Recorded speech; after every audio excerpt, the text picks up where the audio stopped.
what we've got here is we've got the thread insert tool, which is this portion here with the thread insert. Now what I'm going to do now to return this back to its original size, and when I get the thread in the right place, is we're going to pop that into there, wind that thread in as if you're winding a bolt in. That should, in theory, return us back to its original size, thus giving us back an M10 by 1.5 thread pitch again. It's always handy, given the fact that, you know, I mean, it's the first time I've had to do this in I don't know how many years. I mean, I haven't done this for a long time, repaired a thread, which is always good news because it means I'm not ripping threads out on a regular basis.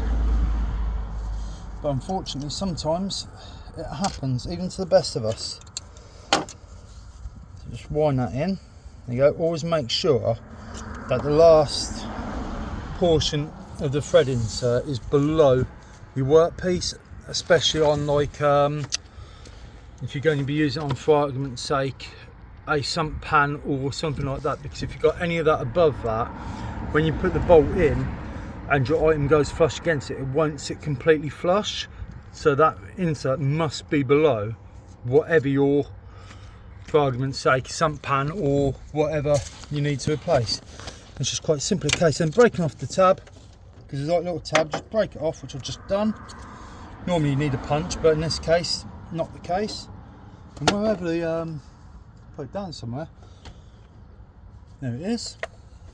We should now be able to fit our tensioner, well, idler in this case. And this will now give us the opportunity now, with a shorter belt, to run this engine without the air conditioning pump. Yet again, I know it's not ideal, I know it's not the way forward, I know you should repair the vehicle as per vehicle, the manufacturer's instructions, but don't take it the wrong way, you know, 200,000+ mile Land Rover, you know, sometimes certain luxuries have to go by the board. This is one of them. Right, I'm just going to put the viscous fan back on now, and then we'll put the top cover on, and this Land Rover is done. I mean, at the end of the day, a Land Rover is a Land Rover. Very easy to repair normally.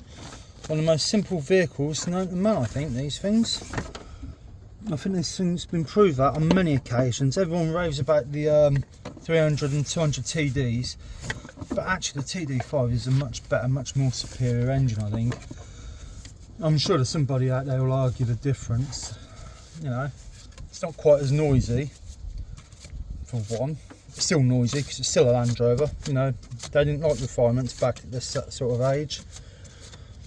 But it's a much more simpler fuel system on these, without going into too much of a nerdy detail, but it's very similar to Volkswagen's PD engines. Very similar engine in some respects. Although oddly, and this is an oddity of the vehicle, they have, and you wouldn't believe this, only 4 glow plugs for a 5-cylinder diesel. Weird, but it is what it is. Okay, that'll do done.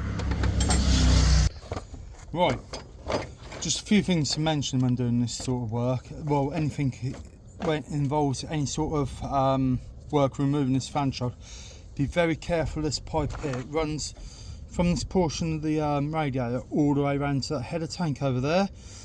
Now, these things are made out of plastic and they're very brittle normally, especially after they've been on there for a few years.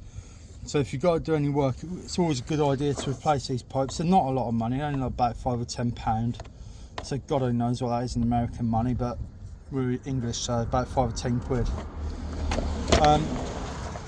Also as well, make sure this fan shroud goes back on, because if the vehicle gets used off-road, where speeds are low and engine revs can be sometimes high, you can work the engine quite hard. Now this fan shroud just aids drawing air through the radiator, especially at low speeds and high RPM situations, like towing, you know, anything where you've got to use the low range or anything like that, because without it, it can cause these to overheat. But just to prove that we're all good, Nick, start up one last time. absolutely superb, these things. I mean, 200,000 miles. Yeah, it's blown a bit of this wheels all over the place there. Just shows you how much work the fan actually does. It is quite a bit on these. I reckon you probably lose about 20 horsepower just for that fan. But there we go. Right, until the next time, I'm Scott. Don't forget to like, share and subscribe. Many thanks. Yeah. Right, we're down this lovely old D2 Land Rover, Discovery 2, 2D5. Unfortunately, the air conditioning pump has decided to annihilate itself.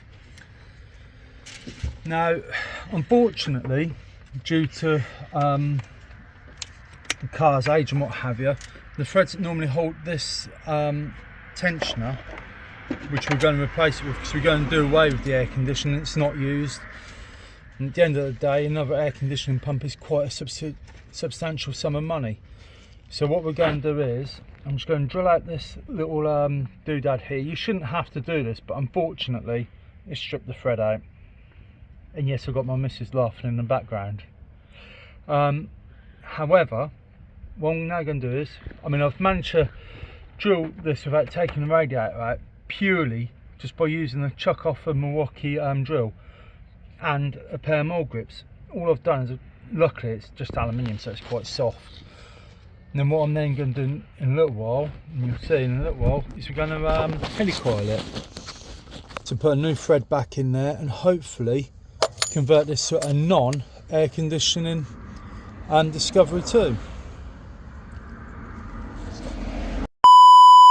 Right, well, we've managed to repair this Land Rover, get it back on the road. Admittedly, it's, when I say repair, in the loosest possible terms, because obviously we haven't repaired the air conditioning, we've just quite literally bypassed it. However, it means now this truck is back on the road for less than the cost of an air conditioning pump. So that air conditioning pump was £290, I think it was, plus VAT. And then on top of that, you then have to have it re-gassed and all the other palaver that goes with it, plus fitting it. So you're still talking the best part of £300 or £400 by the time you're done. However, this is £200 and it's back on the road, which I'm not being funny in the context of what this vehicle is used for. It is a commercial vehicle at the end of the day, and it is used for commercial uses. So he gets it back on the road, gets it working, gets the chap earning his money again, gets him earning his crust for the week. So that means that'll be yeah, sorted. So like, share, subscribe, and don't forget to comment from time to time. It's always nice to hear your opinions. Right, we've now got the shorter belt. I'm now just going to fit it. As you can see, the tensioner's now back on. We've now repaired that thread. I think it was just the age that got to it, to be fair, and a little bit of, I should have run a tap for it, to be fair. That's my own bloody fault. These things happen. But at the end of the day, it'd have happened regardless of what I'd done. So, you know, such is life. We move on up. Right, so we're now going to put this belt back on, thus giving us back, hopefully, a running, driving Discovery 2. And at the end of the day, as I say, you wouldn't normally be deleting stuff like pumps and that, but in this case, the reason why we've done it is purely because, you know, there's no point trying to run an air conditioning pump on a 200,000 mile Land Rover, and at the end of the day, you know, it's not something that gets used, especially in this country, all the time anyway. I mean, we never normally have good enough summers to even consider worrying about aircon. I know somebody out there will say, oh yeah, but I use mine all the time. Yeah, we know. But, you know, such is life, you know. And there we have a shorter belt fitted. Luckily, Land Rover, being Land Rover, decided to leave us with an option to get rid of the air conditioning by putting this little lug here, because obviously the air conditioning pump would normally sit here. I'd already stripped this out before I even thought about filming. I didn't think it was going to be that interesting of a video, really, to be fair. But, you know, life is, sometimes things turn out slightly different. I mean, a lot of people tend to delete the ace pump on these for the enhanced cornering, which normally sits around this general area here. So my missus is trying to keep up best she can. Apparently I'm a bit quick for this one. Normally sits where this pulley here sits, and that will drive like a hydraulic pump to pump fluid around the anti-roll bars of the vehicle. Right, shall we see if she's making any more weird and wonderful noises, Nick?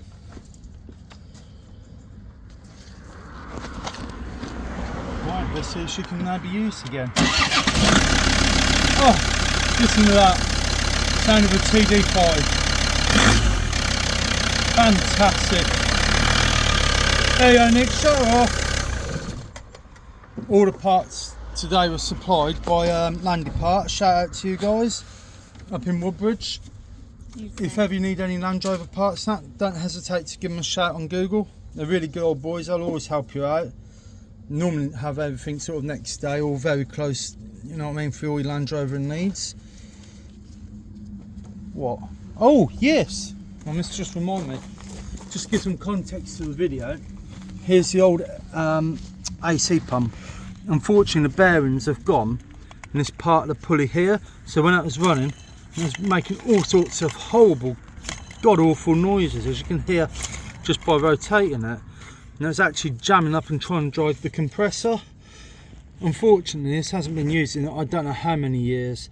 So, you know, at the end of the day, if we get rid of it, it ain't going to hurt nothing. It's not like it's anything vital, you know, to the well-being of the vehicle or the person for that matter. So it can go. It can go and live another life as a bean can, or I don't know. What else could it be? Another D2? Another Disco 2, do you reckon, eventually? Or part for one? I don't know, recycling. Possibilities are endless. Right, I'm just going to use this tap to hopefully cut some new threads in here so I can then insert a helicoil to bring it back to its original size. The idea, luckily it's really soft aluminium, otherwise I'd have been removing the radiator and all sorts of hassle. But for a change, the Land Rover gods are smiling on us for a change, which is always nice. Hopefully with a bit of luck. It's not the first sort of wonderful and weird repair I've done on one of these Land Rovers, is it, Nick? No. But a fix is always a fix. So, I mean, they're brilliant vehicles, but every now and again they'll do something weird and wonderful.